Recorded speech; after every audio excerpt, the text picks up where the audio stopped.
Sí, pues sí. Imagínate, güey. Es un hijo de un hermano de mi papá. Oh, neta. Sí, güey.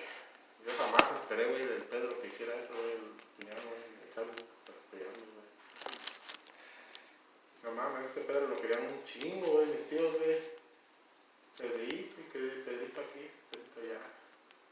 Ajá. Y ahora, güey, lo van a odiar por el resto de su vida. Se muere mi primo, güey. Imagínate. ¿Tú crees que lo perdonen? Si se mueren, ¿no? No va, güey. No. Aunque se arrepienta, él de todos modos ya lo cagó, güey. ¿Para qué? Puta borrachera no deja nada, ¿verdad? Imagínate, se pelearon, güey, no se aguantó, güey, les echó la camioneta encima, güey.